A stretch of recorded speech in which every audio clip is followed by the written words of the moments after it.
When radio was raw and wild, PJ was in charge. Producing radio and TV for some of the greats in the industry, PJ has seen it all. From Disco Duck to What the F***. This is Streaming Legends with PJ. Yo, it's PJ, and today on the pod, Streaming Legends, we chat with the professor himself, Mr. Tom Leykis, the world of Tom and Leykis 101, his thoughts on radio today, and how the heck did he get so rich? We're going to find out. Streaming Legends starts right now.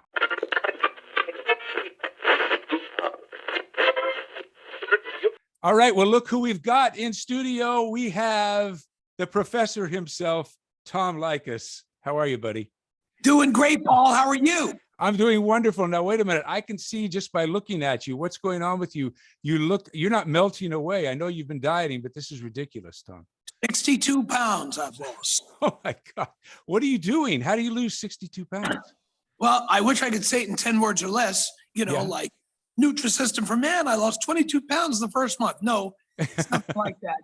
I have given up just about everything. And a short form of the list would be salt or any sodium products, white flour. I only eat whole grains, brown rice, etc. I have cut out any artificial ingredients of any kind. I have cut out all fast food restaurants. Wow. And I rarely go to regular sit-down restaurants, now and then, as a special occasion. Yeah. These are all tough choices, but they have to be made. Well, you made them. I mean, you're living on tree bark and cardboard, basically, right? Pretty much. Yeah. But I mean, part of living, though, isn't part of living kind of enjoying the things you just cut out, everything, just taking it away? Well, one thing I have discovered through this process, which has been going on for 4 years, is that going out to lunch or dinner is not about food. And the other people sitting at the table are not monitoring your behavior to see what you're shoveling in your yap. What they're doing, you're there to be with friends, socialize, and I do those things. I just do them with less on my plate than they have. That's all. Yeah, I remember the good old days when we used to meet at Tony Roma's and have those great lunches and all that. Oh yeah, and the Palm and Dan Canon's. Of course, I love all those places, and I still go to places like that. But it sometimes makes other people uncomfortable when they see what's on my plate and what's not. Yeah.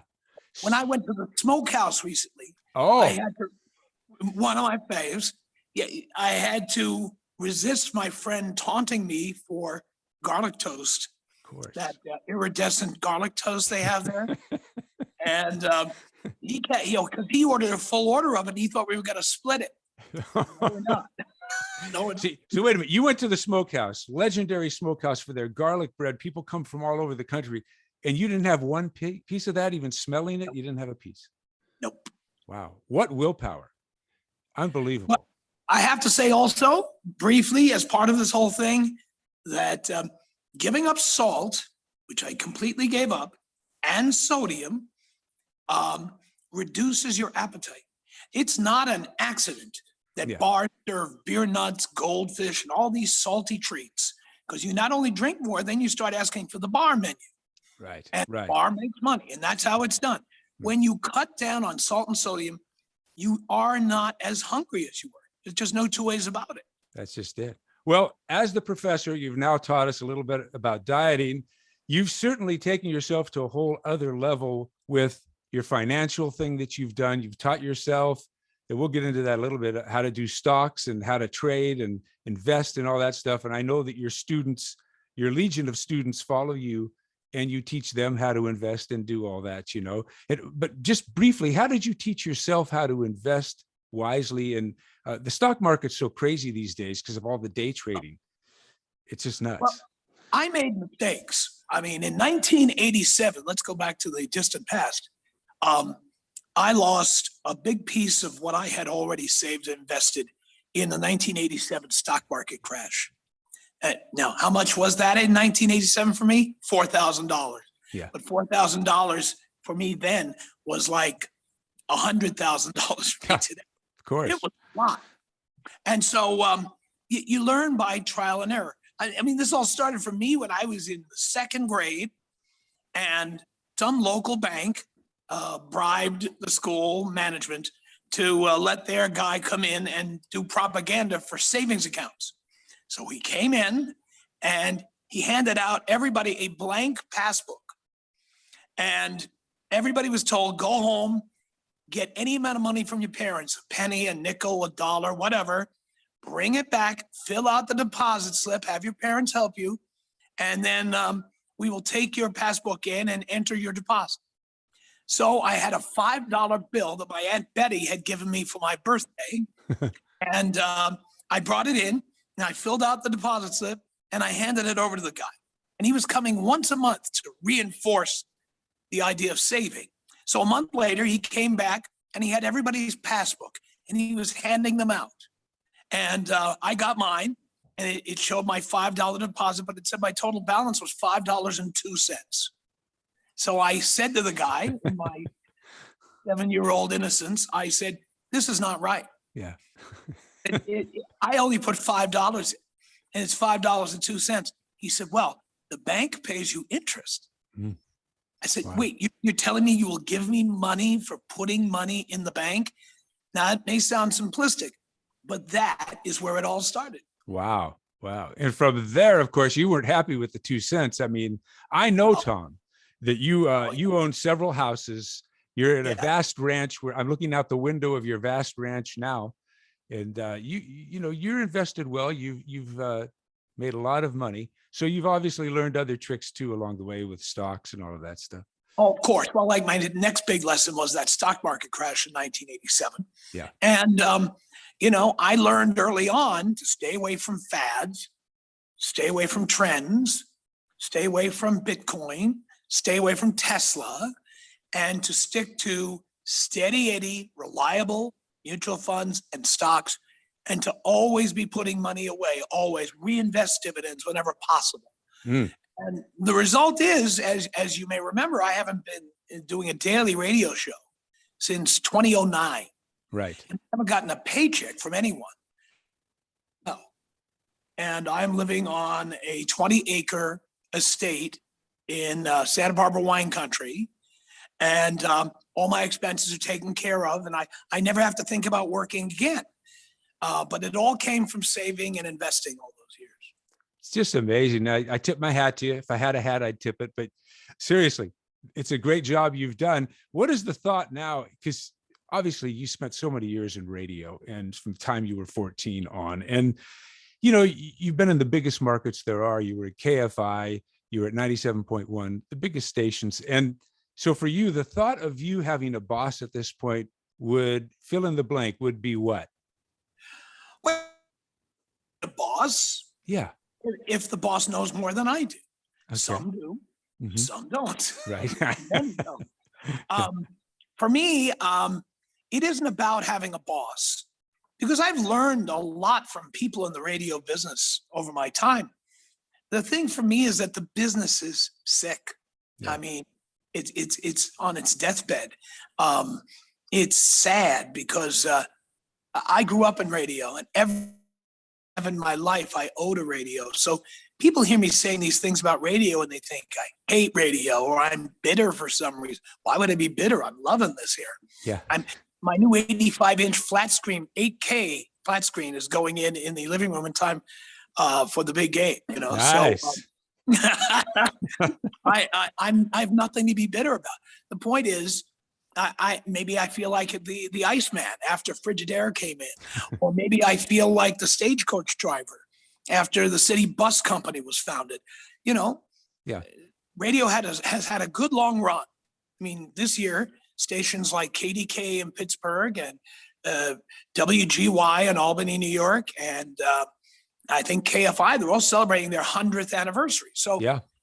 as an audio platform, radio's had a much longer run than any of them. 8-track tapes, cassettes, DAT, whatever. Radio's the long-running one, but it's done. Yeah. And it's not just radio. It's also any linear broadcasting, television. You may have seen the story that the WB network is now up for sale because people are streaming shows now. They don't need to tune into their local independent station and watch shows. They can watch them at their convenience. I'm a big adopter. I was an early adopter of watching streaming programming. I've had Netflix since I was mailing CD or DVDs back to them.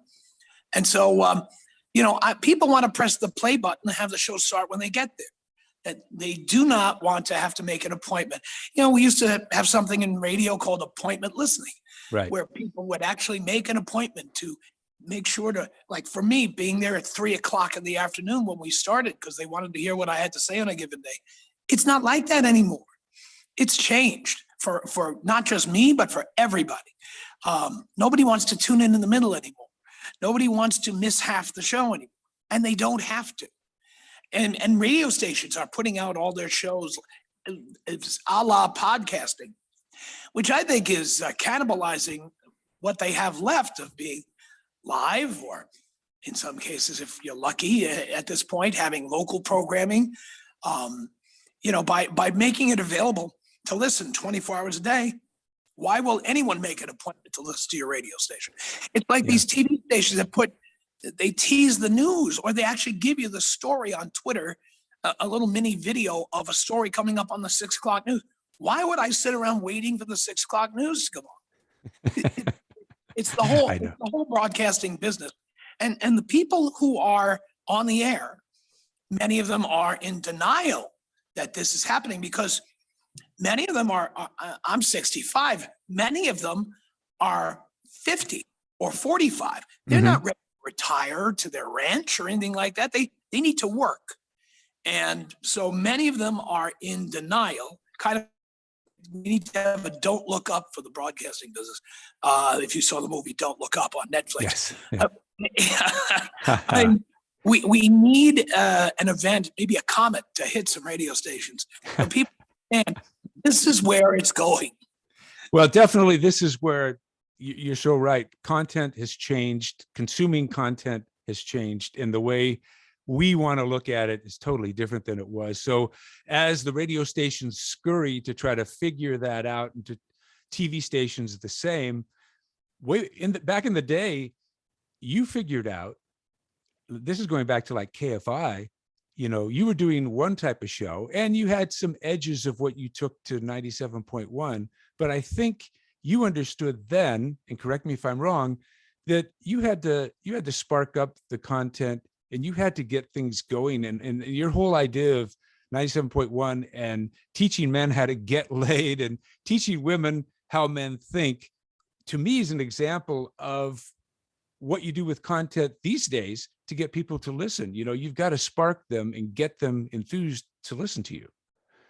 Well, it's interesting because you mentioned what I did at KFI back in the 80s. I was lied to. You may not know this story. I was lied to.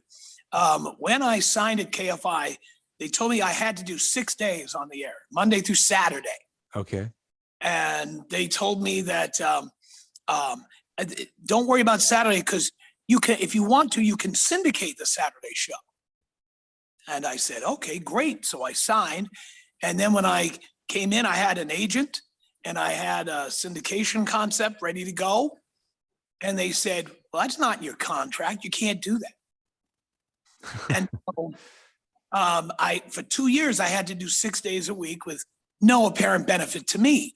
So what I did was, the Saturday show I considered experimental, and I called it the Hangover Show. I said, look, I'm working 6 days a week. I'm going out on Friday night. And then I had to be on the air at 9 a.m. in Koreatown.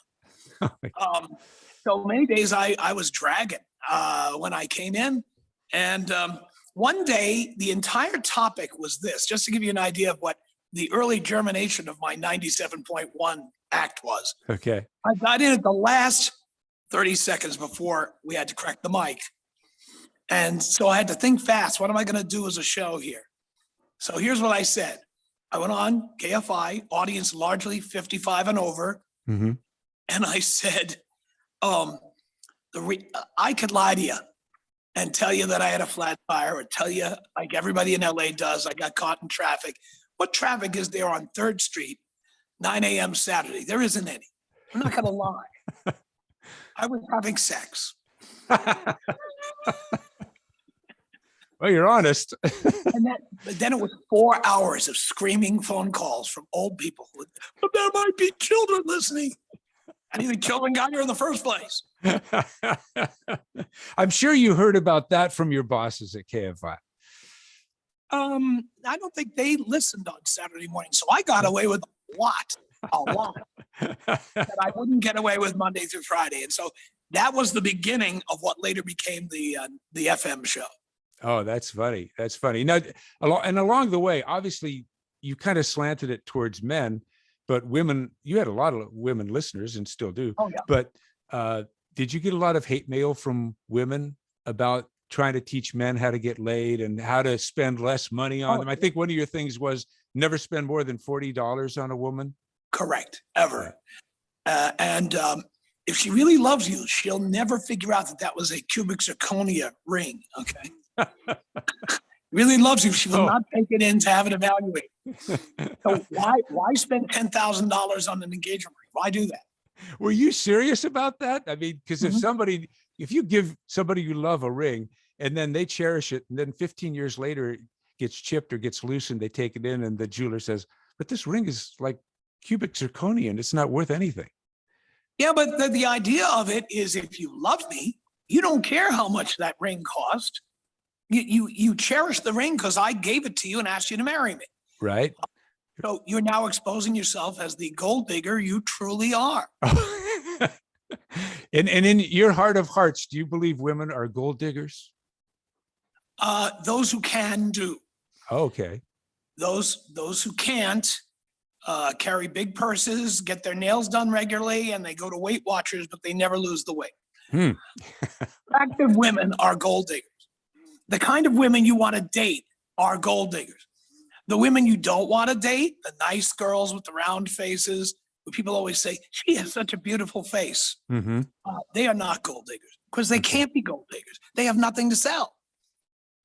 So I know you've been married several times. Is it 4? 4. Were there gold diggers, or were they just people you fell out of love with, or they fell out of love with, or what was it?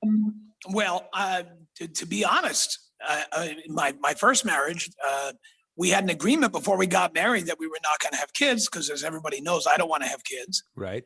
And then my first ex had a 43-year-old aunt who had a surprise baby at 43. Whoa. And so she went out to see the baby. And when she came back, she said, I have to have a baby.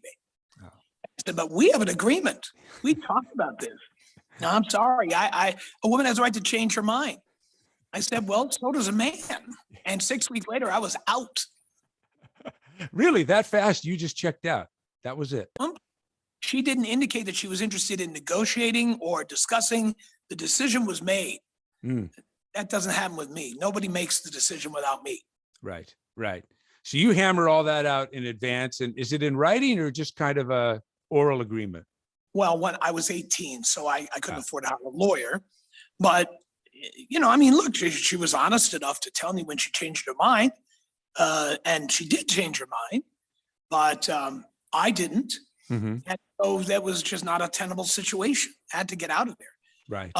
We're still friendly. We talk to each other maybe every 10 years. By the way, here's a funny story about that. She called me in 1991, 15 years after we broke up. She called me at my home in Laurel Canyon. Okay. And she explained who she was. And she said, to me, I just want to apologize to you because breaking up with you was the biggest mistake of my life. I never got married again. I never had kids. And if I had stayed with you, things would have just been fine. Yeah. And they would have been fine because we had a great relationship. But amazingly, I couldn't believe I got this call. And now it's 30 years ago. I got this call apologizing to me for that. Wow. That is wild. Oh, yeah. My second wife, she's a LA TV news reporter who, when I got her a job in television, she fell in love with her cameraman and started going off on trips using my American Express card to pay for those trips. Wait a minute. Back up. You got your second, this is your second wife. She you got her a job in TV. She wanted to be a television reporter, and which is hard to do, to get a job in LA. Obviously, Right. you used your influence to do that. And Right.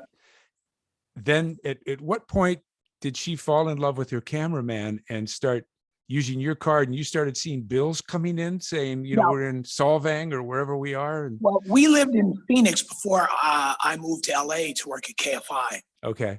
And so I was in LA and she was saying, I'm not going to move to LA until I get a job there in TV. And that's why I moved heaven and earth to get her a TV job. Of course. So anyway, what happened was that while I was in LA, I started getting the bills from American Express or the phone company. Her man was married also. And whatever night it was, Tuesday night, what night was Dynasty on? This guy's wife would watch Dynasty. Oh, And so he would run down to the local supermarket, make a collect call to my house, so it wouldn't be on his phone bill, right. and would talk for an hour solid I think it was Tuesday night at 9 o'clock. Wow. And so I started seeing these bills. And then there was the time she went to cover the Mexican presidential election. And I said, what hotel will you be staying at? So she kind of mumbled the name of a hotel. I said, do you have the phone number so I can, say hi to you every night? She said, thinking I was born yesterday, she said, oh, a lot of hotels in Mexico don't have telephones. Oh, really? Well, there's a clue. There's a clue for you. Oh my God. So you hit her with this? Did you just come out and say, look, I know what you're doing? Or how did you uncover Well, it? what I did was I flew back to Phoenix, Uh-huh. where the movers were packing our things to move them to my apartment in West Hollywood. Wow. And so I was going through the boxes that the movers were packing. And one of the movers came to me and said, this looked important. So I thought I'd give it to you. And it was a file folder, and it had love notes, cards, Whoa. bills for various things. She had checked into a hotel literally 1.5 miles up the hill from where we lived. Oh my God. And when I asked her about this, she said to me, well, they have a pool. And I said, we have a pool. Yeah, but their pool is stocked with men. You took my American Express card and you made a reservation at a hotel in the neighborhood so you could use their pool. And I said, well, you know what I have here? And this shocked her. I said, I've got your hotel statement. And I can't believe how hungry you must have been, because you had 2 chicken salads, 2, two of everything. Yeah. And I said, you ate all that, really? But it took her about another 10 years to admit, or 12 years to admit what had happened there. Wow.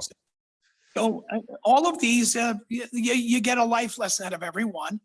I generally don't try to blame it on the women involved, because it was my fault for giving them the key to the front door. Right. So I take responsibility. I own it. And so I stopped getting married. Well, these are all life lessons you learn, and that certainly doesn't mean that every woman's like that, every man is like that, but you do learn your lessons along the way.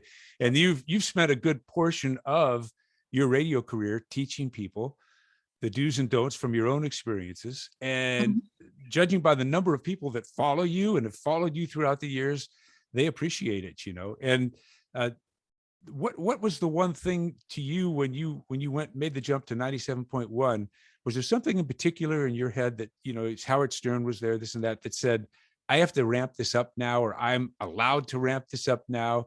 Or was there a signal that went off in you that said, I have to now really go in the direction where you're talking to men and you're teaching women and all that stuff? It's a little bit of all of that. I mean, in reality, first I had the Hangover show on KFI. Right. And then while I was still working at KFI towards the end of my run, I was taking my vacations, doing busman's holidays. I was working on radio in various markets. And one of the places I went to work was with our friend Jack Silver at the Loop Oh, yeah. in Chicago. Yeah.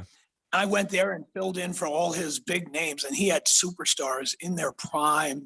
He had Steve and Gary, and he had Kevin Matthews. Huh? Was Brandmeier there? Brandmeier was there. I filled in for Brandmeier. I filled in for all those guys. But the thing is, I saw what the next step was going to be. I saw it when I was in the studio at the Loop.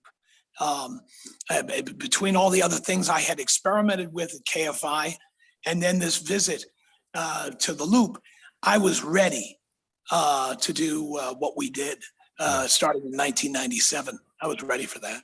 Yeah, and that was super successful, and you had a great run there. And I mean, you lit up the city. I live in LA, and you lit up the city. Everybody was listening to you when you went on. In those days, it was appointment listening, and people were there. Boy, they wanted to hear what you had to say and hear the interaction, and it was really, really fun. It was great radio. It really was. Well, thank you, Paul. Again, I enjoyed it, and I want to make clear to anyone watching that an awful lot of people in and out of the business try to tell me I'm bitter, and the reality is that was a great time in my life that I enjoyed and appreciated. CBS lived up to their word and paid me every penny they owed me for the time I worked there. I live a great life, and I have nothing to be bitter about. How can you be bitter? It's like being bitter when the silent movies ended and the talkies came in. I mean, look, that's what happens. And some people have squeaky voices and are not going to adapt, and some have beautiful voices and are going to thrive. In my case, I'm doing what makes sense to me now, which is to do first I did a live stream for several years, and now I do a podcast where people press the play button like they want to, and they hear the episode from start to finish. So very happy about my career, and I'm very happy about where I am now. Yeah, no, and as well you should be. And I think a guy like you that's done what you've done, and now if you go to your website, which by the way is blowmeuptom.com, it's amazing and it's fun to look through, and you see where you've taken it to. And I think you even at one time you were doing, I don't know if you're doing it now because of COVID, but you were doing dinners with some of your listeners. They could buy a table with you. I did many in various cities. I mean, Seattle, San Francisco, LA, Orange County, Dallas, New York. Went around, and people paid to sit at a table, all of us together, and you to meet some of the regular callers. And people wanted to meet the other callers at least as much as they wanted to meet me, and that was fine. It was fun. It was like having a club, and we all got together, and it was obviously phenomenally profitable for the company too. Oh yeah, that's a great idea. And were there ever any tables you wish you wouldn't have been sitting at? Any strange? I mean, I think you're pretty brave to do that. Myself, meeting some of the listeners I've met over the years at Kiss FM and all that. Let me tell you how you can. How you screen callers in radio. Let me tell you how you screen listeners at an event. You charge $300 to get in. There you go. Yeah, that kind of takes the weirdos away, right? Right. Yeah. Correct. Yeah. People have nothing better to do than call talk shows all day. That's right. These were people who obviously were well employed, good careers, smart, funny. They were fun to be with always. But again, if I made it $10 or I made it free, it wouldn't be the same experience. Exactly. No, you're right. Freud always said you get what you pay for, right? And, you Absolutely. get better that way. But so with that being said, I always wondered, where did the idea of Blow Me Up Tom come from? How did that evolve? Well, that's quite a story in my career because it spans several markets where I worked. I was in Albany, New York, and there I was the producer, the screener, and the board operator. I would take a break. I would have a stack of carts next to me, and I would press the first one, and then I would start answering the phone and putting people on hold until the break ended. And then I'd have they were only 3 incoming lines. So I could take the next 3 calls, and then I had to go to another break and load up the phones again. That's how this was in the early 80s. We had people calling in saying, outrageous things. They were angry. They were angry at me coming in and stirring up the pot as I did. We used to have one caller I used to call Dan the Abortion Man because no matter what the topic was, he would steer it in another direction. Oh, okay. So if I came on the air and I this did happen. Come on the air and said, "Oh, here we are. It's the Tuesday after Memorial Day weekend, and there are 500 dead on our highways. It's the most people ever on a Memorial Day weekend. It's terrible." Dan, you're on the air. "Oh, Tom, that's really a shame about the 500 people who died on Memorial Day weekend. What about the 1.5 million babies who will never be born?" Right there, right where he wanted to go. Every day. So what used to happen was when somebody got too shrill or too outrageous, or if they cursed at me and I had to hit the dump button, I would press that button and there would be an explosion. We would blow up the callers. And I did that in Albany, and then I did it in Miami, and then I did it in Phoenix, and then I did it at KFI. And all right, so at KFI, I was known for blowing up the callers. And then when I came to 97.1, it wasn't such a serious show as it might have been on KFI. And so I was kind of retiring the explosion sound effect. And because of KFI, they called my show Combat Radio when it premiered. Combat Radio. So blowing everybody up was right in line with the branding of the show. Perfect. So people started calling me on the phone. And after they were done talking to me, they would say, "Blow me up, Tom." For fun. Yeah. For old time's sake, blow me up. So after I did it a few times, that became the name of my website, blowmeuptom.com, and it still is today. I love it. I love it. It's a great moniker to have. It really is. I mean, it's one of the best, I want to ask you, we're running short on time, and I hope that you're going to come back and visit with us again, because we could talk forever. We love you. Absolutely. But if somebody handed you the keys to a radio station and said, "You're the program director, starting tomorrow here in Los Angeles," what would you do? First things first, and I have told this to working program directors. They don't want to hear it.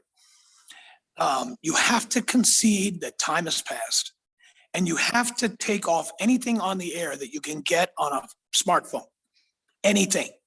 So no weather, no 6 traffic reports an hour. News is one line. It's like one headline, and then it says, "For more on this story and other stories, go to kabc.com," for example. They refuse to do it.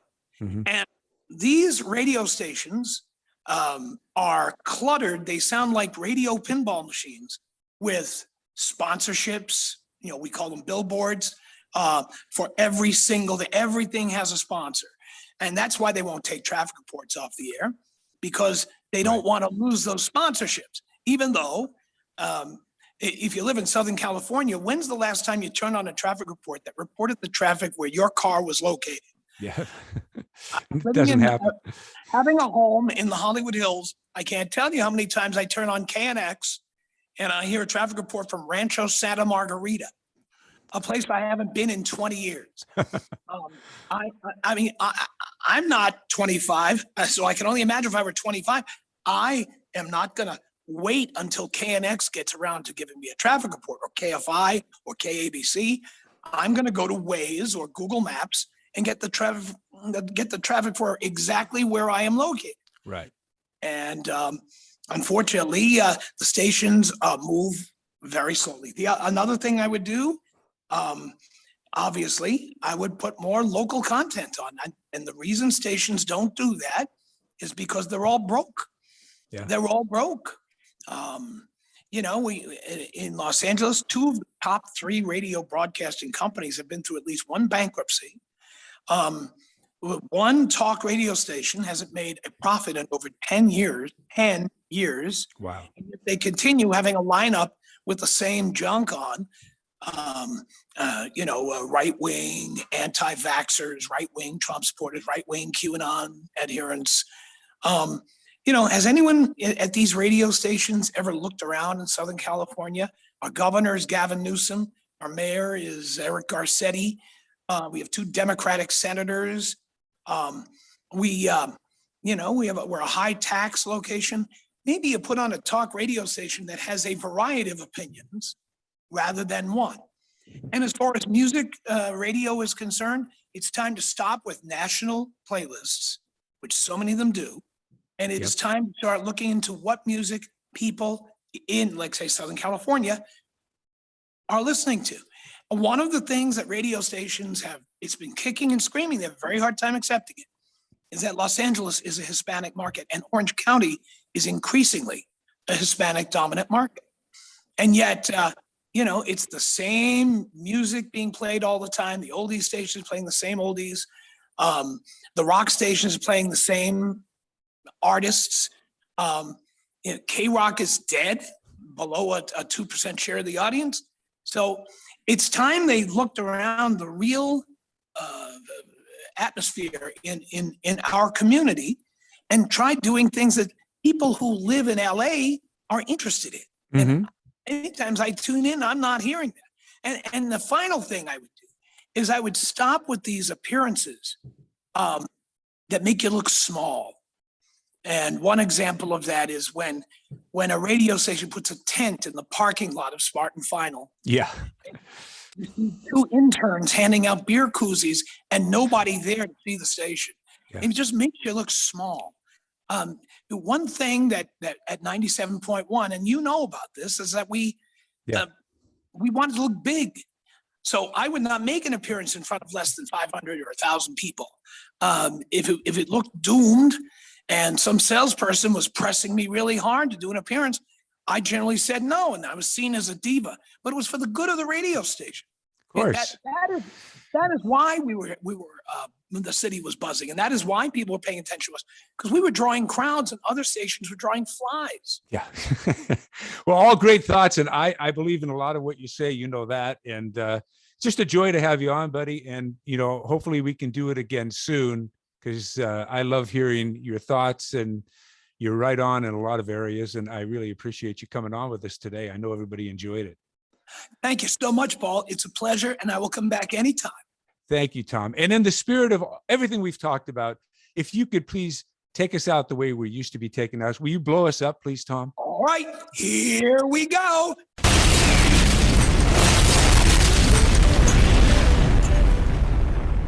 Thanks for listening to Streaming Legends with PJ. Make sure to subscribe and leave a rating and review. And don't forget to recommend the show to a friend. For more podcasts and online content, go to thisisfunner.com.